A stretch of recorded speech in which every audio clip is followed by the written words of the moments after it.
The Good Buddies Anime Podcast is hosted by two rowdy, foul-mouthed American cowboys. Listener discretion is advised.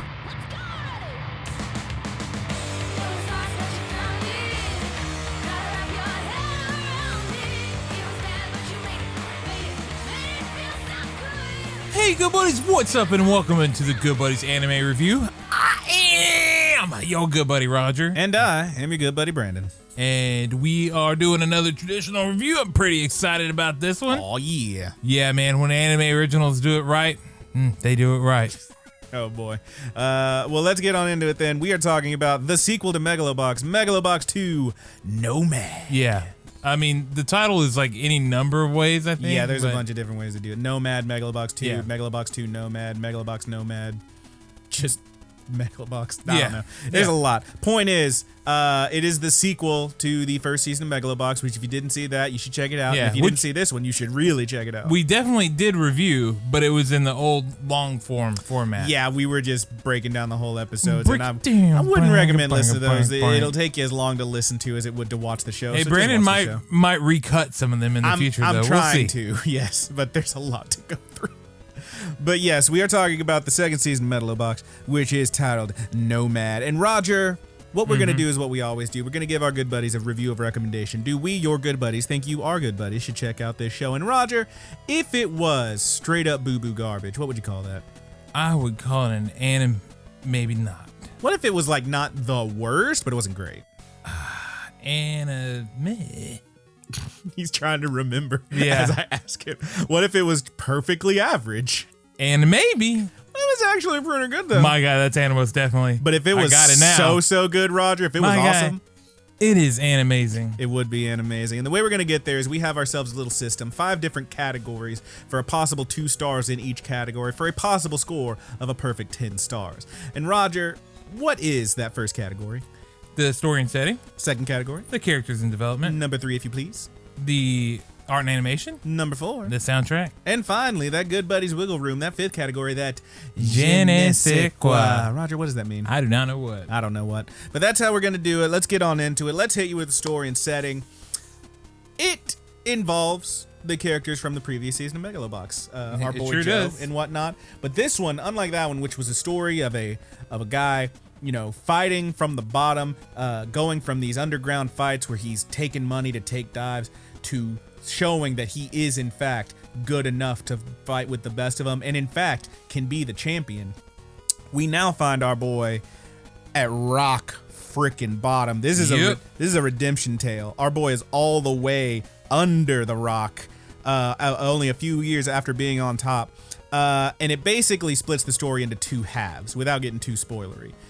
First half, you're gonna see our boy struggling to get clean and shake off his guilt and ghosts. And to that end, he's going to meet a few characters who we'll talk about in a moment. The first half deals not only with him getting clean and like getting off these painkillers he's currently apparently addicted to, but also deals heavily with a group of immigrants. It's a very this story deals a lot with like xenophobia and stuff in the first half, and a little bit in the second half as well. Damn, and living here in Texas, Yeah, we definitely get it. It's hard to find things that hit this fucking hard. Yeah. And then the second half is going to see Joe trying to go back home and face who and what he left there. I'll say right now, this is Megalobox. There's some fights. Yep. This is not a show about fights, not literal ones No. anyway. It is more about addiction, xenophobia, mental illness, crawling out of despair, and it gets heavy. And it works. Yes, it sure does. Yeah. Setting wise, it takes place in this one area, then moves back to the main city where we've seen him before. There's some, gym scenes and whatnot. It's pretty decent. What do you think about story and setting, baby? I think it's really well done. I love the story for this. I love the way that it progresses. I love, our redemption arc and then our arc into overall. So let me go off on this a little bit. Okay. This isn't really a spoiler, but there is a storybook involved. Yes.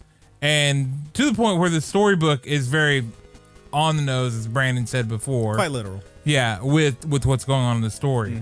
But damn, does it work so well. It works quite well. Yeah, and the book ultimately ends up, with a nomad wandering to find something because he has nothing left. And I'll tell you, we're not gonna get too spoilery here, and we're not gonna have a ramble on this one. So maybe on a future ramble we can talk about it. But when we're done, we might have a minute or two where I would like to talk about that storybook a little more, and get your theories on it. Yeah. So each time the nomad is getting encountered by this hummingbird, and the hummingbird is he wants to sing his song. Yeah, it wants to sing his song, and it tries to trick him into like, hey, if I can, essentially, if I can make you lie, then you will hear my song. And the nomad is like, no, and every time, of course, the hummingbird makes him do it, and the hummingbird gets to sing his song. Yeah. But it ultimately involves this person wandering to a certain point and then realizing that they just want to go back home. And that's what the story does, Joe goes, he gets, he's working on getting clean, and then he's wanting to wander back home, but unfortunately, there ain't much left for him there. And that's where a lot of the emotional stuff kicks in the story. I mean, not that the painkillers and stuff were enough, but somebody that we loved and everybody loved from the first season. Plus the champion, baby. Yeah, the viewers, us, we love Joe in Megalo Box. And you get to see him on bottom. Yep. He is painting. Oof. And it's done so well, man. It's done I really quite well. loved it. Do you want to go to the characters in development? Sure. So I kind of in that same vein, I wrote here, after seeing Joe move from an underground fighter taking falls for cash to besting the greatest boxer that ever laced his boots, it is a shock at the beginning to find him right there in the underground again. He's broken and he's haunted, quite literally haunted in some moments. And one thing I really like the way they did is that they don't just tell you, here's what happened, here's Joe, we're going to see him get out. Right. There is a slow trickle of development with this character and seeing what happened previously and introducing these new characters that then have to draw the truth out of him to find out what happened before it's eventually revealed, prior to the climax of the show. That's Joe. That's our boy Joe. New characters, we got Chief, who's a badass. Yep. He's like one of the main guys who's working with he's got a group of it's him and these other immigrants, and they're just trying to find a home. They essentially have a compound that they're living in. They call Casa, exactly, which quite literally translates to home. Yeah, the whole show. I mean, like as if just saying it's a show about immigration wasn't enough. It is absolutely there's a lot of the end theme is in Spanish. Like it's this beautiful we'll get to the music in a minute, but there's a lot of stuff in here that all the episode titles are in Spanish. They're not even just titles; they're full sentences. Well, the opening song is a Spanish. It's like a Spanish rock number. You know? Yeah. It's really good. You got fucking the bits in the middle, when they go to and from commercial, have little bits in Spanish. It's kind of. I'm not gonna say on the nose because it's just there. It is. It's not subtext, baby. We're telling you this is what it's about. And it's a really, really interesting decision they made, and I think it works very well. It does. But yeah, a lot of our new characters like Chief, that he totally gets his due. You get a full-on arc with Chief, and you get to see him do his thing. Older characters come back later, like Sachio. For the most part, are shown respect not only for their old arcs, but in their new roles and who they are now. Right. It's very, very well written. The only real issue I had with any of the development is there is a bit, and I know it's a whole, it's a thing they kind of do in the first season where the first season was more about the fights. It had a story, but it was more about the fights.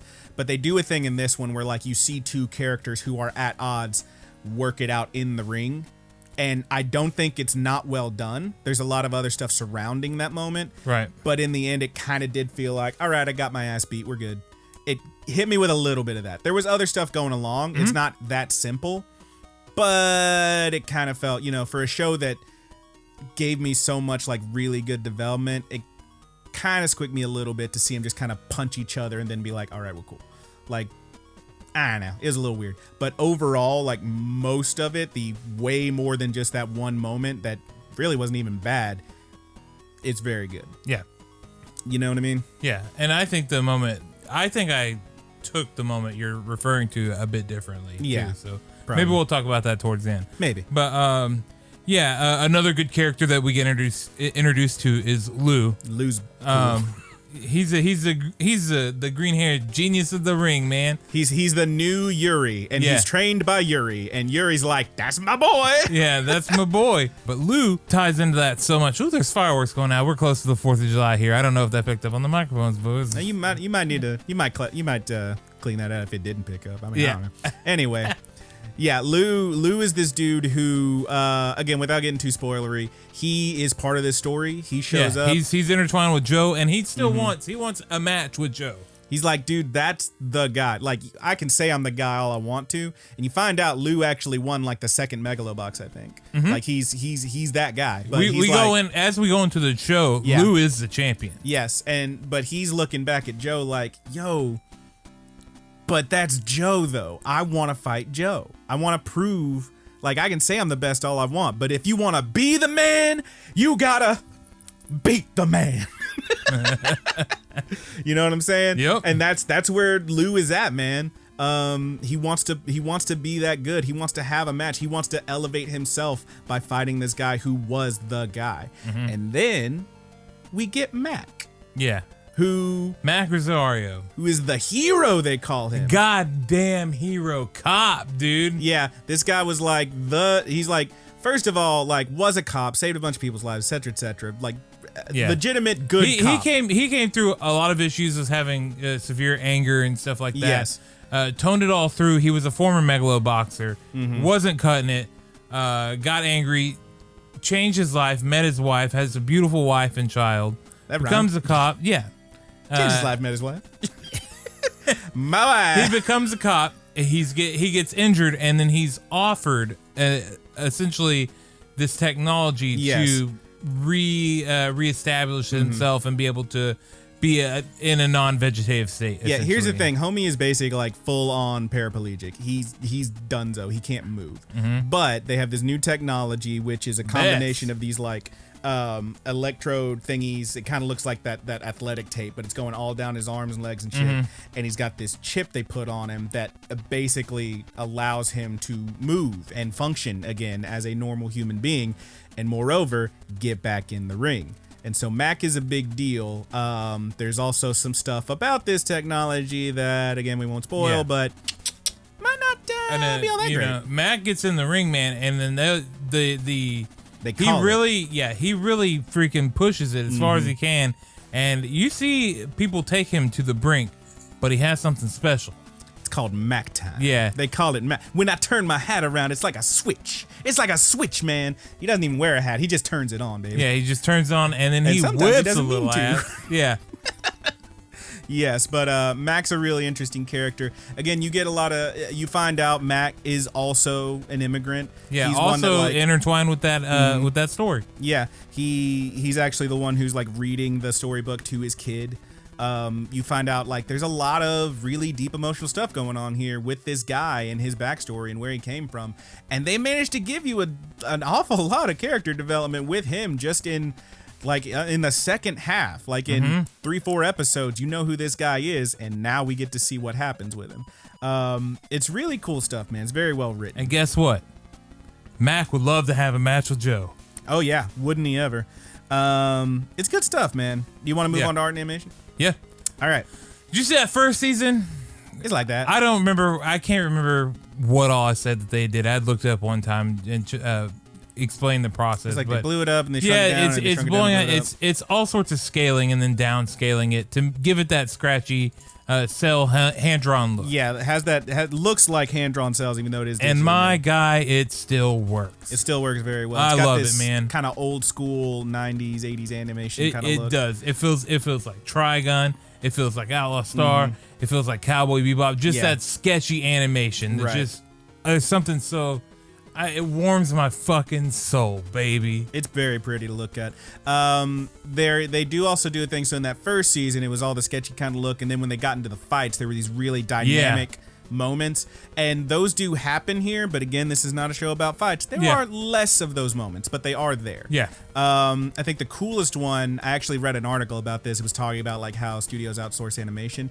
My personal favorite of those moments was there's a bit of a sparring match between Joe and another character that looks rad. Yeah, it was and awesome. it looks quite unlike any other fight in this show. And this article was saying like, yo, this is that outsourcing animation done very right, because the main studio didn't do that, but it really, really worked. Yeah, it's quite well done. Yeah.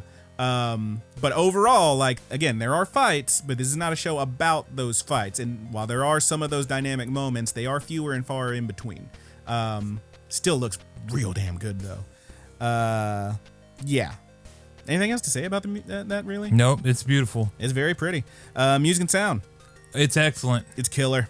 The intro All and the way outro through. are perfect. Yeah. Perfect intro. Now, I want you to think, if you've seen the first season of Megalobox, the intro and outro for that one, they're very good. Kakute Kuyo. Kakate Koyo on the end theme. Absolutely ripped. Real upbeat, hip hop. Is really good.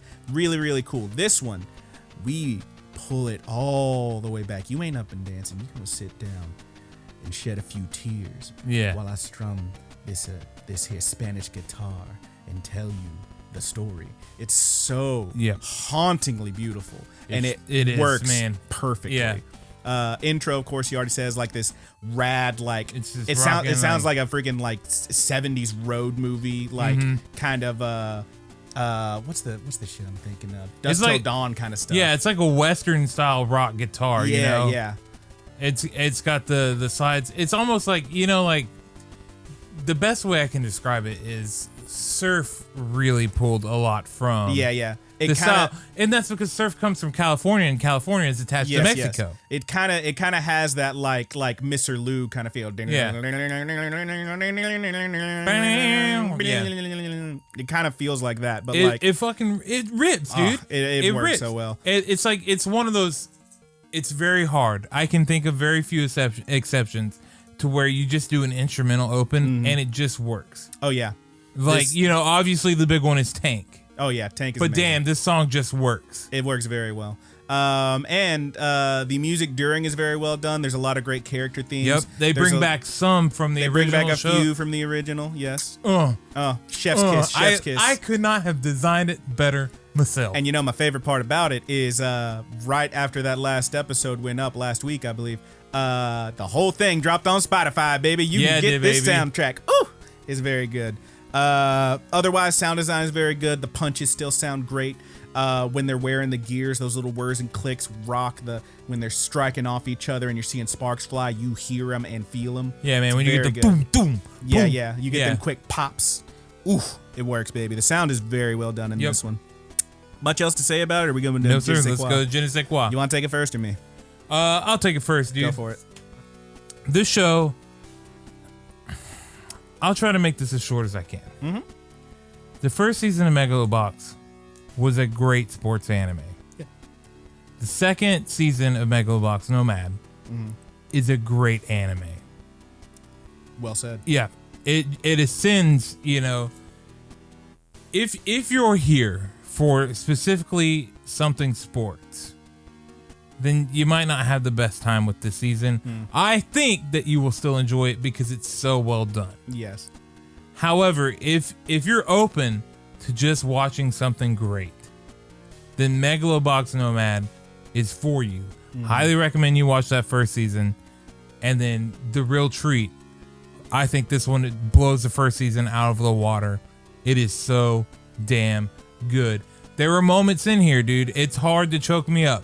And there were moments in here where I choked a little bit. Damn, boy. Because just the way they did the story, the way they made these characters feel so real, the way you could feel the struggle, the way you wanted that redemption, and you wanted them to reconnect with the people they lost and get what they deserve. You know, it's one of those few animes where I really just wanted, aside from one character, everybody to end up okay. Yeah. Yeah. I'm with you. And it delivers all the way through. It delivers, in my opinion. Okay. I loved it. All right. For me, I'm mostly on the same page with you. I'm just going to read my notes here. In the end, it takes the story of the previous season, gives it a heavy emotional overtone, makes it less about fights and more about the characters, and it works wonderfully in that regard. I will say I feel like some of the last few episodes, like, there's nothing wrong with any of them, but there's some stuff that happens, stuff that is foreshadowed.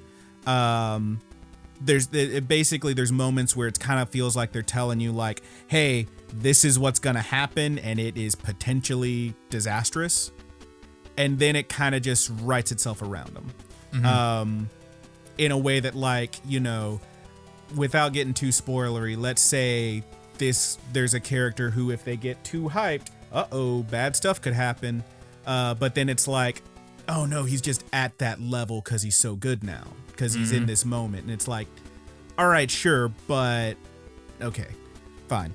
But in all those respects, it is very much like the first season. But again, I'll say it one more time, this is not a show about fighting.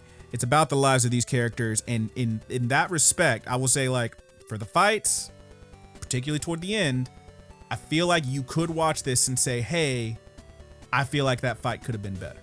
Sure. And I wouldn't disagree with you, but it's not about fights. Yep. It's about these characters, and the ending for these characters was, as you said earlier, chef's kiss perfect. Perfect. Yep. It's very well done. With that, I think we can move on to the scores. Yep. All right. How did you feel about the story and setting? I gave it 2 points. 2 points. Characters and development? 2 points. 2 points. Art and animation? 2 points. 1.5. Okay. Music and sound? 2 points. 2 points. And the je ne sais quoi? 1.75. Oh, you and your 7.5s. I gave it 1.5. That puts me at a 9. I knocked that quarter off just for the poor souls that are like, well, I just wanted a sports anime. Fair enough. So does that put you like a 9.75? And that puts me at a 9.75. Is that a hair's breadth from perfection? NOMAD. It's very good. It's certainly breached the top 10 anime. Like, this is something that I absolutely will recommend to people. Oh yeah, it's great. The hardest thing about it, the thing that really keeps it from a 10, is that, well, A, you know, the sports people, but I think that's a few and far between thing. But B, that you have to go through a whole first season to get to this sweet, sweet nectar of the real core, the beauty of this show. It's very well done, yeah. Not to say that the first season is bad, because it is not, and it's definitely worth watching. It whips ass. It whips all the ass. Yeah, that put your 9.75. I'm a 9. That's an amazing from both of us. It's amazing from both of us. Hell yes, it's very good. So to go ahead, before we'll probably plugs and everything are in the description. You guys know where it is. Yeah. And at the very end, we'll tell you what. Well, we're gonna do Wonder Egg Priority, and we're gonna record it soon after this. But it's gonna be its own episode. Yeah. So next time, quote unquote, Wonder Egg Priority. Haha. Yep. But right now, dude, if you want to, we can do a little bit of spoilery talk. If y'all don't want to hear it, turn it off now. This is where you'll turn it off. Shout out to all our musicians, etc., etc. All right. I just want to know. So, what is your theory and your reading on the storybook and how it relates to the story? I think it intermingles with both characters of Mac and Joe. Sure. They both have a very similar path or whatever. Okay. So the first time the hummingbird meets, he's like, I'm gonna get you to lie, and he's like, no, you can't make me lie. He's like, what do you have? And the nomad says, I have nothing. Yeah. I have literally nothing. I've lost all my friends, family, and money. I have nothing. Yeah. And he says, nah, motherfucker, you got ears to hear my song. You got feet to walk on. Yep. Or it's ears and eyes first, I think. You can see me and you can hear my song. Mm-hmm. And he's like, yep, I hear it. Okay, so fine. That's relating to, you know, Joe is kind of getting his, I think, so much more of like his senses and stuff back to him. Sure. He's taking back, he's opening his eyes, and he's starting to listen to what he feels like instead of pointlessly punching people into the ground trying to get something back that he doesn't have anymore. I'm with you. So then the second time, you have arms to shoo me away with and legs to walk, is what he says. Essentially the same scenario plays out, but the trick is you have arms and legs and you can shoo me away if you want to. And that's Mac. Yeah. because he didn't have arms and legs for a while. That's true. I really think that it's just both of them all together all the way through. But yes, also Joe, he's back home, but he still doesn't have much. But he's reaching out, trying to get the people back. Sure. Trying to make the effort, trying to walk and do the activity needed to bring his loved ones back around in. And then finally, he finds a hummingbird dying. Mm-hmm. And then the final lie is, you still have your life in front of you. I do not.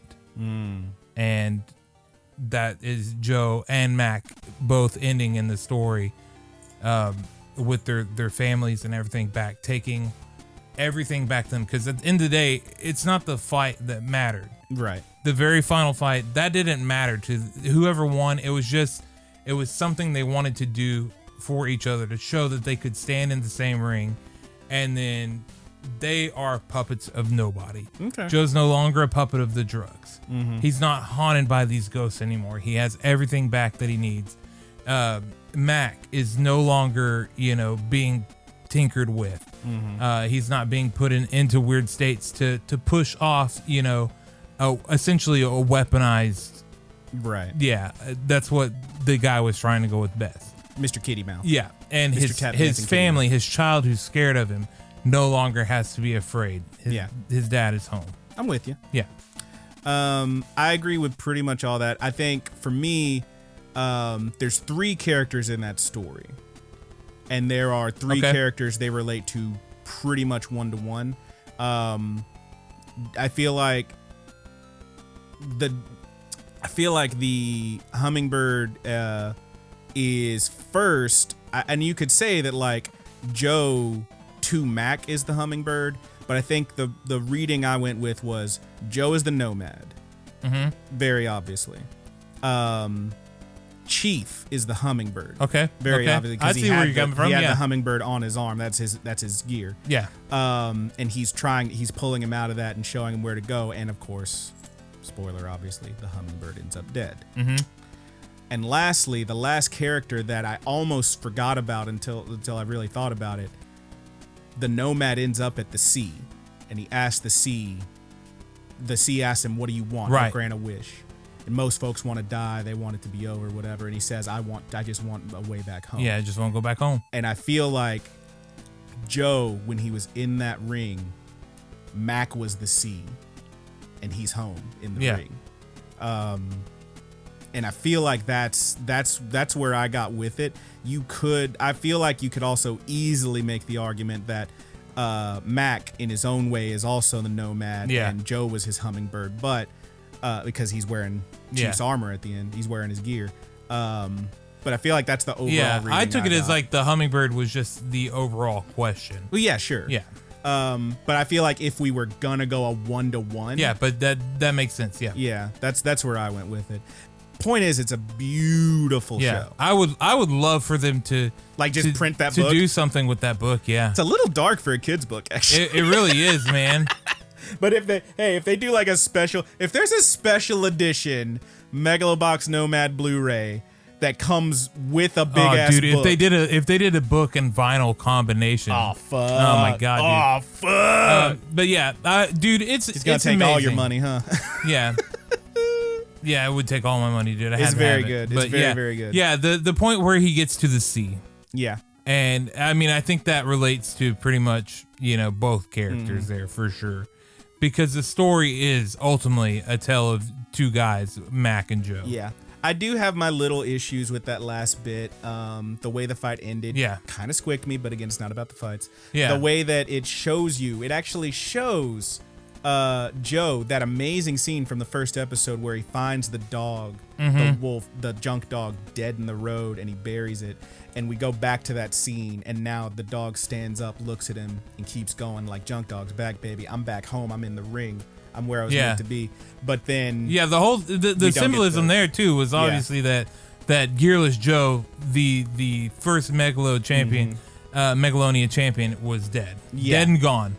Yeah, but then we see that But, dog revived in that last bit. Like he's back in the ring. I felt like was the reading there. But then like you don't get the end of the fight, really. Right. I mean, I still think it worked because it's an exhibition. It doesn't need to have an ending, and it's like it still works. Yeah, they're teetering. And Joe, they tell you before they go in this match, Yuri's training him not to win the match, but to make it out of the match back home. Right. Because Joe is in nowhere near the shape that Mac is in.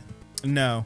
But There's just no fucking way. After all the drugs and everything and whatnot, yeah, no way. Yeah, but, and Sachio actually realizes that he's having a panic attack midway through. Yeah. He gets struck in the head, but then he realizes that Joe's getting up and he's not going to stop. Mm-hmm. He's like, he will just stay in there until one of them dies. Yeah, Pops throws the ghost of Pops comes, throws the hand down, and Sachio throws the flag in. There you go. It is fucking beautiful. Yeah, which again, I'll say, I did want more fight, but again, the fight was fine. The ending, where the last thing you see is them just driving off. Yeah, beautiful. Yeah. Also, that last fight serves. There's a whole lot of cuts in of all the other characters getting their resolution too. Yeah, yeah. Damn, and they tie up everything. It's pretty good. It's good. Can you believe it? But I think that about does it. We're done with our spoilery bit. So links in the description. Hit us up. Leave a comment. Like and subscribe. Subscribe 5 stars. to the channel. Yeah, leave us some 5s. 5 stars on the podcast circuit. Leave us a comment. Hit us up. Rapid Kick Media on YouTube. Yep. And of course, shout out to all of our musicians. Links in the description for them. Yep. Be on the look for the Wonder Egg, the OVA release. So we're gonna get that episode recorded, and it'll be out a little later. Yes, and I think that about does it. So you got one to take us out on, Big Boy? Nah, man. Well, yeah. From all of us here at the Good Buddies universe, I am your good buddy Brandon. I am your good buddy Roger.